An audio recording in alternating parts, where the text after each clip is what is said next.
தும்பலஅள்ளி அரசு பள்ளியில் ரூபாய் 1.5 கோடி மதிப்பில் புதிய வகுப்பறை கட்டிடப் பணி தொடக்கம்.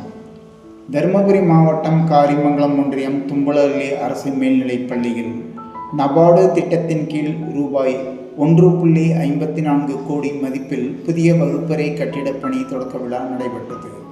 முன்னாள் கூட்டுறவு ஒன்றிய தலைவர் பொன்னுவேல் அனைவரையும் வரவேற்றார். முன்னாள் மாவட்ட கவுன்சிலர் காவேரி, ஒன்றிய செயலாளர் செல்வராஜ், கூட்டுறவு சர்க்கரை ஆலை முன்னாள் இயக்குனர் ரவிசங்கர், முன்னாள் தலைவர் சுப்பிரமணி ஆகியோர் முன்னிலை வகித்தனர். முன்னாள் அமைச்சரும் பாலக்கோடு தொகுதி எம்எல்ஏவுமான KP அன்பழகன் நிகழ்ச்சிக்கு தலைமை வகித்து பள்ளி வகுப்பறை கட்டிடப் பணியை பூமி பூஜை செய்து துவக்கி வைத்தார்.